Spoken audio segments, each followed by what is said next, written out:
आप लोगों को कोर्ट ऑफ सेशन के समक्ष विचारण बताया गया था। अब जो हमें अगला विचारण पढ़ना है वह मजिस्ट्रेटों द्वारा वारंट मामलों का विचारण।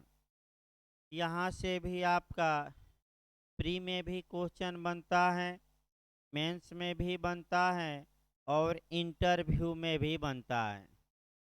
सबसे पहले ये देखना है हमें कि मजिस्ट्रेट कौन कौन होते हैं, वारंट मामले कौन होते हैं और इनके विचारण की प्रक्रिया क्या है।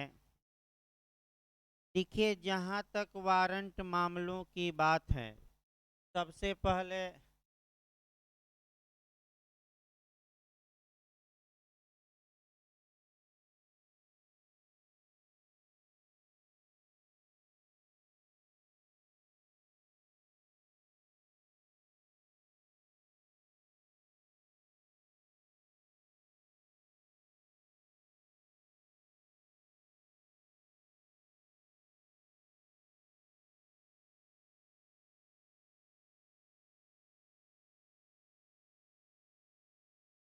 पहले हमें ये जानना है कि मजिस्ट्रेटों द्वारा वारंट मामलों के विचारण का प्रावधान आपका सीआरपीसी के अध्याय 19 अर्थात 19 में किया गया है। मजिस्ट्रेटों द्वारा वारंट मामलों के विचारण की प्रक्रिया या प्रोसीजर का उल्लेख सीआरपीसी की धारा 238 से लेकर 250 तक है, यानी कि धारा 238 से लेकर 250 तक। तीन चार बातें शुरुआती दौर में जाननी है। पहली बात ये जाननी है कि वारंट मामले कौन होंगे। तो जहाँ तक वारंट मामलों की बात है, वारंट मामलों को परिभाषित किया गया है और सीआरपीसी की धारा 2X, यानी कि एकदम शुरुआती दौर से हम शुरू करते हैं। सबसे पहले हम 2X देखेंगे, यानी कि वारंट मामले कौन होंगे, इसकी परिभाषा सीआरपीसी की धारा 2X में दी गई है। ऐसे अपराध या ऐसे मामले जिसमें दंड मृत्युदंड हो या आजीवन कारावास हो या 2 वर्षों से अधिक का कारावास हो, वारंट मामले कहे जाते हैं। फिर एक बार देखिए, ऐसे मामले जिसमें कि जो सजा हो या तो मृत्युदंड हो या आजीवन कारावास हो या 2 वर्षों से अधिक के कारावास का दंड हो, 2X के तहत इन्हें वारंट मामला माना गया है। ऐसे मामलों का विचारण ज़्यादातर कोर्ट ऑफ सेशन भी करता है, यानी कि सत्र न्यायालय करता है। यानी कि कोर्ट ऑफ सेशन, ये इंटरव्यू में भी पूछा गया है कि सत्र न्यायालय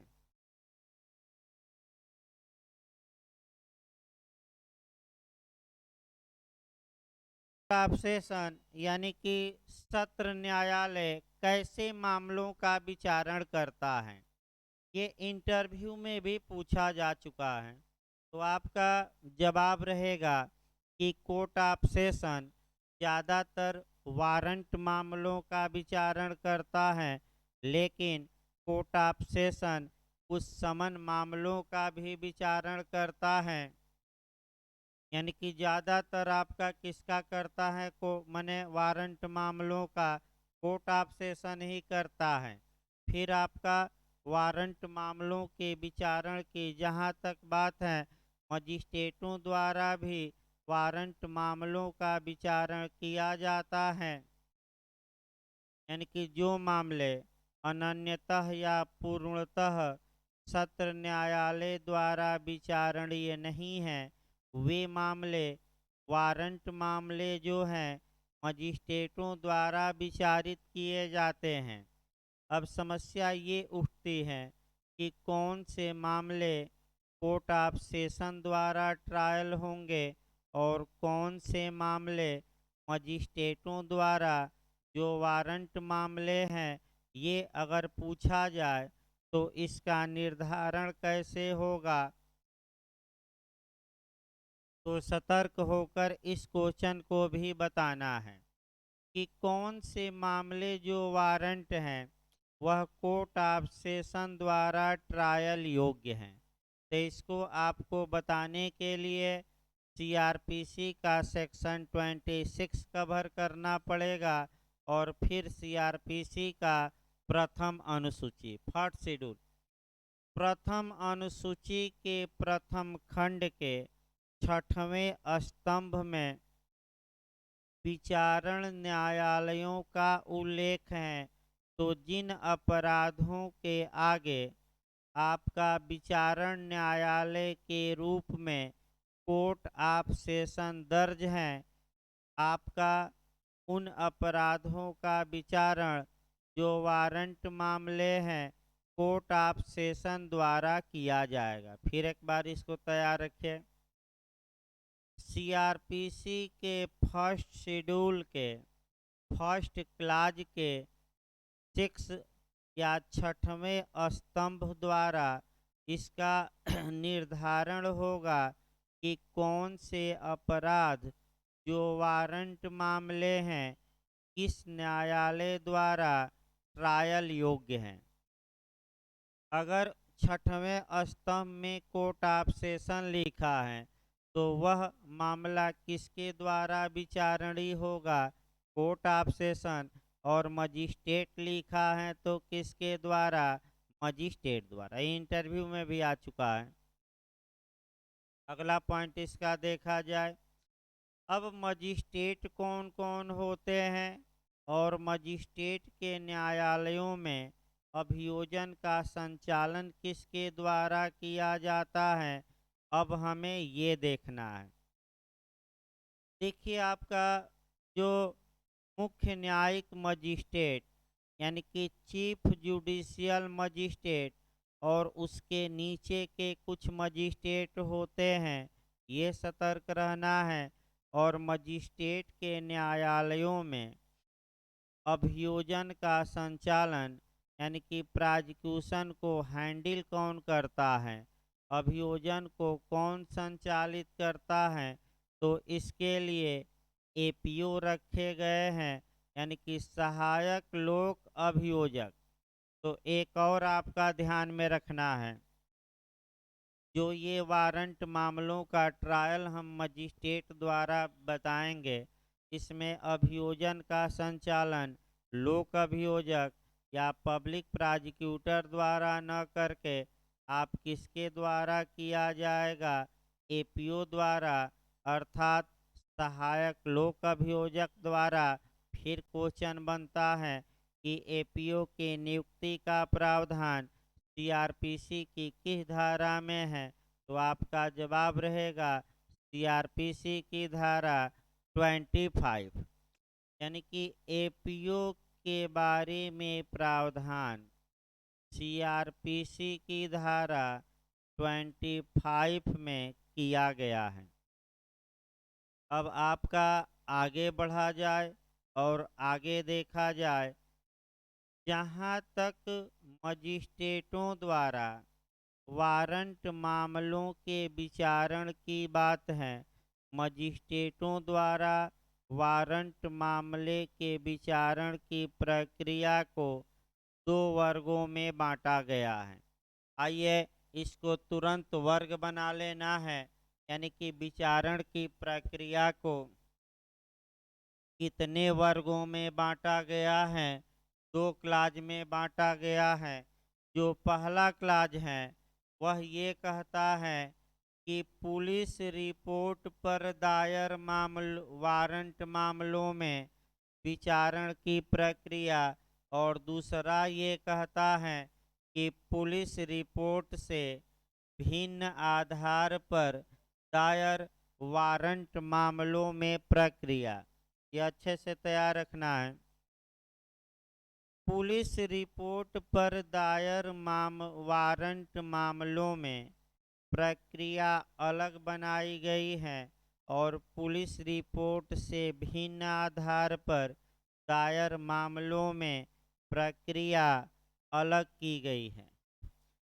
पुलिस रिपोर्ट पर दायर मामलों में जो सेक्शन अप्लाई होंगे वह 238 से लेकर 243 यानी कि 238 से लेकर 243 तक की प्रक्रिया हम लिखेंगे अगर केवल पुलिस रिपोर्ट पर आता है और पुलिस रिपोर्ट से भिन्न आधार पर तो 244 से लेकर 247 यानी कि 244 से लेकर 247। विचारण की प्रक्रिया भले अलग अलग हो पुलिस रिपोर्ट पर दायर मामले में और पुलिस रिपोर्ट से भिन्न आधार पर दायर मामले में, लेकिन जब लास्ट में फैसला सुनाया जाता है, निर्णय सुनाया जाता है, जजमेंट सुनाया जाता है तो दोनों के लिए जजमेंट के बारे में जो नियम है समान है और वह जो जजमेंट के बारे में नियम दिए गए हैं 248 से लेकर 250 यानी कि दोनों मामलों में जब लास्ट में फैसला या निर्णय सुनाया जाएगा तो उसके लिए जो प्रोसीजर दिया गया है आपका 248 से लेकर 250। अगला देखा जाए आपका आगे क्वेश्चन आपको ये समझना है जो इंटरव्यू में भी पूछा जाता है कि आखिर पुलिस रिपोर्ट पर दायर मामले और पुलिस रिपोर्ट से भिन्न आधार पर दायर वारंट मामलों में मजिस्ट्रेट द्वारा जो विचारण होता है उसमें प्रक्रिया पृथक क्यों रखी गई, यानी कि आपका पृथक प्रक्रिया क्यों रखी गई।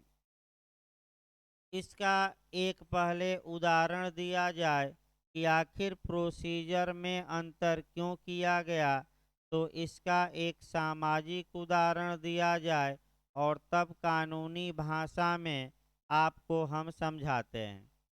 सामाजिक उदाहरण दिमाग में ये बैठाना है, भोजन का ही बैठाना है। अगर कोई व्यक्ति स्वयं से भोजन भी बनाए और स्वयं खाए तो उसमें दिक्कतें ज़्यादा हैं और आपका समय भी लगता है क्योंकि स्वयं इस बात को देखना रहता है कि नमक कितना डाला जाए, पानी कितना डाला जाए, हल्दी कितनी डाली जाए, मसाला कितना डाला जाए, ये स्वयं आपको देखना है और स्वयं खाना भी है। और दूसरा ये हो सकता है कि खाना कोई और बनाए और आप केवल खाएं, यानी कि खाना कोई और बनाकर रख दे और आपको केवल खाना हो तो इसमें खाने में समस्या कम है, कितना आपका नमक, हल्दी और मिर्च और मसाला डालना है ये आपको नहीं देखना है, आपको केवल भोजन खाना है। अब भोजन अच्छा बना है कि नहीं खाकर ये बताना है तो यहाँ तामझाम कम है। इस आधार पर आपका इस आधार पर ही ट्रायलों में भी अंतर किया गया है। जब पुलिस रिपोर्ट पर दायर मामले होते हैं तो ऐसी दशा में आपका देखिए कैसे कार्रवाई होती है। पुलिस रिपोर्ट पर दायर मामलों में पुलिस ने रिपोर्ट दर्ज की है। रिपोर्ट दर्ज करने के बाद पुलिस ने साक्ष्य एकत्र किया, तथ्य एवं परिस्थितियों से परिचित व्यक्तियों का बयान लिया है और जब बयान ले लिया गया, साक्ष्य एकत्र कर लिया गया, तो अंत में पुलिस ने सीआरपीसी की धारा 173 के क्लाज 2 के तहत मजिस्ट्रेट को पुलिस रिपोर्ट भेजी है। इसके बाद मजिस्ट्रेट को ये देखना है कि क्या पुलिस रिपोर्ट पर अपराध बनता है कि नहीं। अगर पुलिस रिपोर्ट पर अपराध बनता है तो ऐसी दशा में मजिस्ट्रेट 190 वन ए के तहत, यानी कि 190 वन ए के तहत काग्निजेंस लिया है, यानी कि संज्ञान लिया है। संज्ञान लेने के बाद अगर मजिस्ट्रेट को लगता है कि ये मामला जो वारंट मामला है ये सत्र न्यायालय द्वारा विचारणीय नहीं है बल्कि उसके द्वारा ही विचारणीय है, तो ऐसी दशा में वह मजिस्ट्रेट अभियुक्त को कुछ दस्तावेज उपलब्ध कराता है और तब ट्रायल की प्रक्रिया को आगे बढ़ाया जाता है। यानी कि कुल मिलाकर एक लाइन हम ये कह सकते हैं कि यहाँ पुलिस ने भोजन तैयार कर दिया है और मजिस्ट्रेट को उस भोजन को केवल खाना है।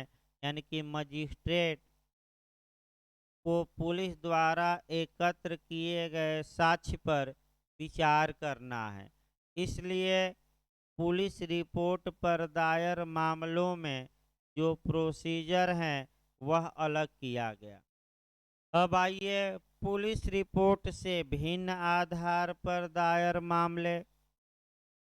पुलिस रिपोर्ट से भिन्न आधार पर दायर मामलों में आपका दो मामले आते हैं, या तो कंप्लेंट के मामले यानी कि परिवाद के मामले, या मजिस्ट्रेट द्वारा स्वयं के ज्ञान पर या किसी की सूचना पर या किसी की शिकायत पर जिन वारंट मामलों का काग्निजेंस लिया गया है।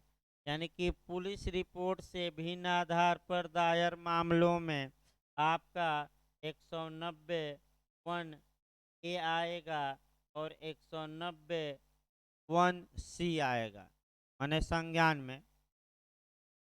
ऐसे मामलों में मजिस्ट्रेट को स्वयं ये निर्धारित करना रहता है कि क्या अभियुक्त के खिलाफ कार्यवाही करने के लिए पर्याप्त आधार हैं कि नहीं।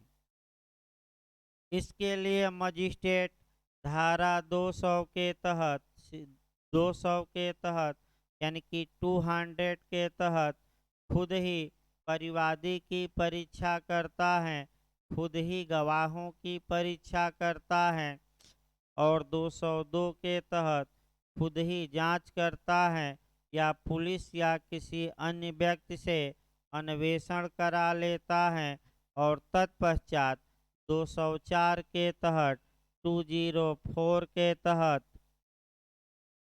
अभियुक्त को वह तलब करता है।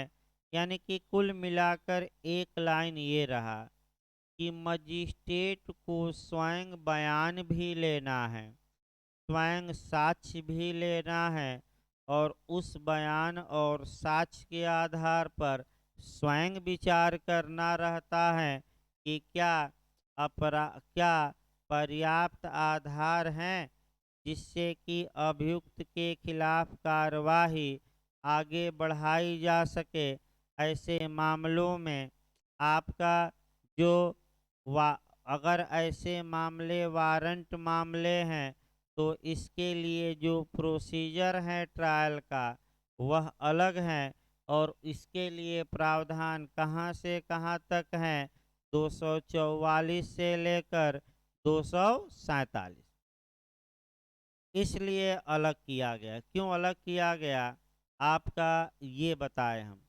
अब ट्रायल शुरू कर दिया जाए।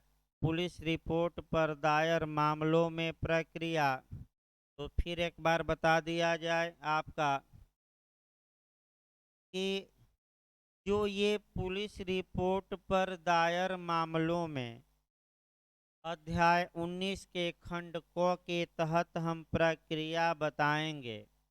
आपका ये इस प्रक्रिया में जो अभियोजन का संचालन का वह कौन करेगा, तो एपीओ साहब, यानी कि सहायक लोक अभियोजक।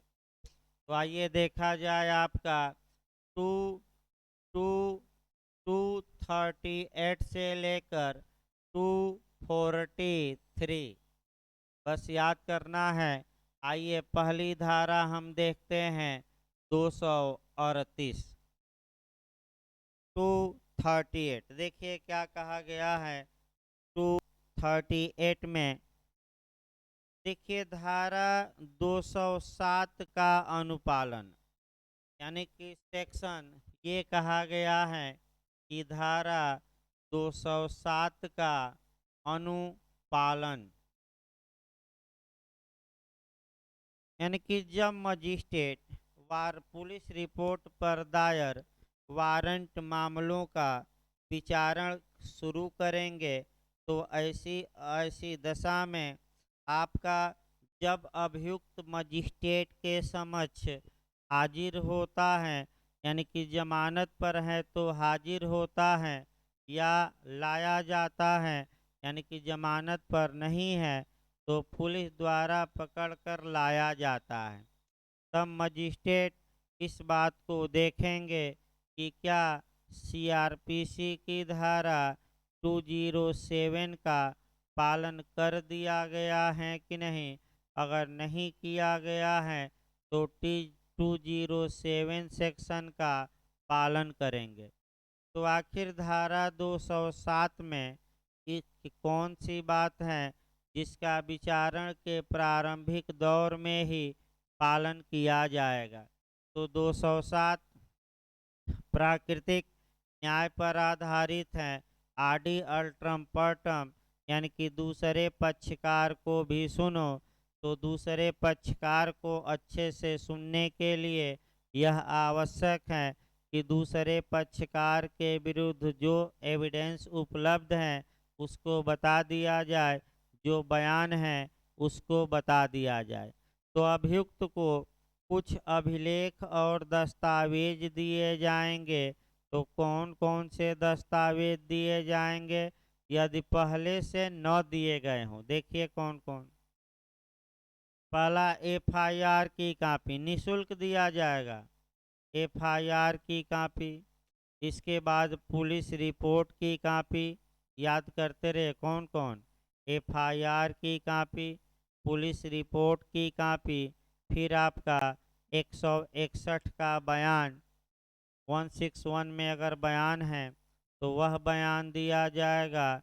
फिर आपका कह सकते हैं 164 का बयान, अगर 164 का बयान है तो वह दिया जाएगा। पहले नहीं दिया जाता, ट्रायल के दौरान। अभी आपका मामला भी आया था बॉम्बे हाई कोर्ट का कि शुरुआती दौर में ही एक लोग 164 का बयान मांग रहे थे लेकिन कोर्ट ने नहीं दिया। वो ट्रायल के दौरान आपको मिलेगा। इसके बाद आपका जो मेडिकल रिपोर्ट रहेगी वो निःशुल्क दिया जाएगा। तत्पश्चात जो अन्य अभिलेख और दस्तावेज हैं उसकी कॉपी दी जाएगी। लेकिन कुछ चीज़ें ऐसी हैं जो नहीं दी जाएंगी। कौन कौन चीज़ें। तो आपका सीडी, याद रखिए कौन सी चीज़ें। सीडी नहीं दी जाएगी, यानी कि केस डायरी नहीं दी जाएगी। और दूसरा, अगर पुलिस अधिकारी ने रिपोर्ट भेजी हो और न्यायालय से ये अनुरोध किया है कि इन बातों को अभियुक्त को प्रकट न किया जाए, लोकहित का नुकसान होगा, या गवाहों का नाम गुप्त रखा जाए, तो वे बातें भी न्यायालय चाहें तो प्रकट करने से इनकार कर सकता है, यानी कि पुलिस लिख कर भेज सकती है। यानी कि कुछ सामान्य बातें बताई गई जो अभियुक्त को मुहैया कराई जाएगी, बयान से लेकर और कौन कौन गवाह तुम्हारे खिलाफ हैं, क्या एफआईआर की कॉपी, 161 का बयान इत्यादि। तो सबसे पहले विचारण के प्रारंभ में पुलिस रिपोर्ट पर वारंट मामलों में मजिस्ट्रेट इसका क्या करेंगे, पालन। अभियुक्त को दे दिया गया, अभियुक्त का अधिवक्ता अपना देखे। आइए 238 के बाद 239, 239 देखिए आपका, अभियुक्त को कब उन्मोचित किया जाएगा, यानी कि अभियुक्त को कब डिस्चार्ज किया जाएगा, कब उन्मोचित किया जाएगा। देखिए उन्मोचन के बारे में कोर्ट ऑफ सेशन के समक्ष विचारण बताते समय मैं डिटेल में बता चुका हूँ, दोबारा बताने की यहाँ आवश्यकता ही नहीं है। बस ये जानना है कि डिस्चार्ज सदैव आरोप के निर्माण के पूर्व किया जाता है। यह जांच की प्रकृति का होता है और केवल उन्हीं विचारणों में आपका प्रावधान है डिस्चार्ज या उन्मोचन का जिसमें आरोप का निर्माण लिखित में किया जाता है। जिस विचारण में आरोप सारांश में बताना है उसमें आपका कह सकते हैं कि डिस्चार्ज का प्रावधान नहीं होता। डिस्चार्ज का मतलब साक्ष्य अपर्याप्त होने के कारण या अभियुक्त के विरुद्ध पर्याप्त आधार न होने के कारण कार्यवाही समाप्त नहीं की जाती, बल्कि केवल और केवल क्या किया जाता है, स्थगित। उन्मोचन निर्णय नहीं है, दोष सिद्धि या दोष मुक्ति भी नहीं है, एक प्रकार का यह आर्डर है, आदेश है। उन्मोचन के विरुद्ध अपील नहीं होगी, लेकिन क्या कराया जा सकता है, रिवीजन कराया जा सकता है। यानी कि डिस्चार्ज के विरुद्ध उपचार क्या है, तो अगले न्यायालय में जाकर आप क्या कराइए, रिवीजन, कोर्ट ऑफ सेशन या हाई कोर्ट में। भाई अपील नहीं होगी उन्मोचन की, अपील आपका दोष सिद्धि या दोष मुक्ति की होती है, न कि डिस्चार्ज की। तो उन्मोचित कब किया जाएगा, ये और आसान है, यानी कि समझना ज़्यादा है और लिखना मेंस में कम है। देखिए आपका बैरक की भाषा, अभियुक्त को कब उन्मोचित किया जाएगा, एक एक शब्द सह देखिए। यदि धारा 173 के अधीन पुलिस रिपोर्ट और उसके साथ भेजी गई दस्तावेजों पर विचार कर लेने पर, यानी कि 173 के तहत रिपोर्ट भेजी गई, उस पर विचार किया गया, उसके साथ जो डॉक्यूमेंट हैं उस पर मजिस्ट्रेट ने विचार किया और अभियुक्त की ऐसी परीक्षा यदि कोई हो जैसी मजिस्ट्रेट आवश्यक समझे कर लेने और अभियोजन और अभियुक्त को सुनवाई का अवसर देने के पश्चात मजिस्ट्रेट अभियुक्त के विरुद्ध आरोप को निराधार समझता है, बिना आधार के समझता है, तब वह उसे उन्मोचित कर देगा और उन्मोचन का रीजन लिखेगा। फिर एक बार देखिए, पुलिस ने जो रिपोर्ट 173 के तहत भेजी है, मजिस्ट्रेट ने उस पर विचार किया, पुलिस रिपोर्ट के साथ भेजी गई दस्तावेजों पर विचार किया, अभियुक्त की परीक्षा कर लिया, यानी कि कुछ पूछ लिया, बहुत ज़्यादा नहीं, फिर अभियोजन को सुना, अभियुक्त को भी सुन लिया और तत्पश्चात प्रारंभिक तौर पे मजिस्ट्रेट को लगता है कि आरोप निराधार है, कोई बेस ही नहीं है, तो ऐसी दशा में आरोप निर्माण के पहले अभियुक्त को डिस्चार्ज करने का आदेश दिया जाएगा और ऐसे डिस्चार्ज करने का कारण लिखा जाएगा, रीजन। इसके बाद आइए, जब डिस्चार्ज नहीं हुआ तो आरोप विरचित किया जाएगा तो आरोप का विवेचन आपका पुलिस रिपोर्ट पर दायर मामलों में, वारंट मामलों में किस धारा के तहत, तो सेक्शन याद रखना है कौन सी धारा है, 240। क्वेश्चन प्री में भी आ चुका है। आरोप विरचित करना, देखिए यदि मजिस्ट्रेट पुलिस रिपोर्ट पर विचार किया, दस्तावेजों पर विचार किया, अभियुक्त की परीक्षा किया, अभियोजन को सुना, अभियुक्त को सुना, और मजिस्ट्रेट का विचार है कि या मजिस्ट्रेट को विश्वास करने का कारण है कि आपका कह सकते हैं कि पर्याप्त, यानी कि पर ये जो इल्ज़ाम अभियुक्त पर लगाए गए हैं ये निराधार नहीं है, इसका आधार है। आधार है का मतलब ये हुआ कि इन आधारों पर अभियुक्त को दंडित किया जा सकता है, और तो ऐसी दशा में आपका मजिस्ट्रेट अभियुक्त के विरुद्ध आरोप लिखित में विरचित करेगा। यहाँ सतर्क ये रहना है कि अगर मजिस्ट्रेट को लगता है कि ये मामला अनन्यतः या पूर्णतः या केवल और केवल कोर्ट ऑफ सेशन द्वारा विचारणीय है, तो वह सेक्शन 209 के तहत मामले को कोर्ट ऑफ सेशन को कमिट कर देगा, सुपुर्द कर देगा। और यदि मजिस्ट्रेट को लगता है कि ये मामला मेरे द्वारा ही विचारणीय है, तो ऐसी दशा में और पर्याप्त आधार भी हैं, तो ऐसी दशा में मजिस्ट्रेट स्वयं ही अभियुक्त के खिलाफ आरोप का विवेचन करेगा। और कैसे करेगा, लिखित में करेगा, यानी कि मौखिक नहीं, कैसे, लिखित।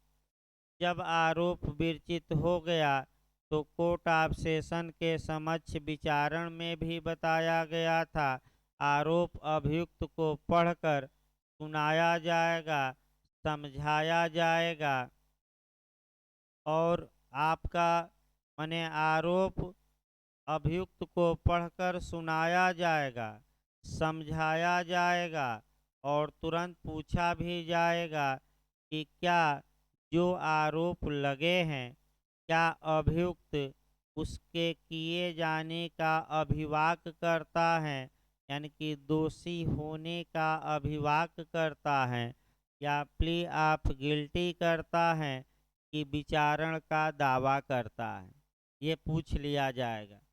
जैसे ही आरोप पढ़कर सुनाना शुरू करता है मजिस्ट्रेट, वैसे ही शुद्ध रूप से ट्रायल शुरू हो जाता है, यानी कि 240 के पहले की जो कार्यवाही है वो शुद्ध रूप से लीगल भाषा में ट्रायल न होकर इंक्वायरी की कार्यवाही है, और शुद्ध रूप से विचारण अब कहाँ से शुरू हो रहा है, 240। आइए, सुना दिया गया, समझा दिया गया, तो अगला सेक्शन चला जाए 241। धारा 241 दोषी होने के अभिवाक पर दोष सिद्धि। दोषी होने के अभिवाक पर दोष सिद्धि, इसका मतलब ये हुआ कि यदि अभियुक्त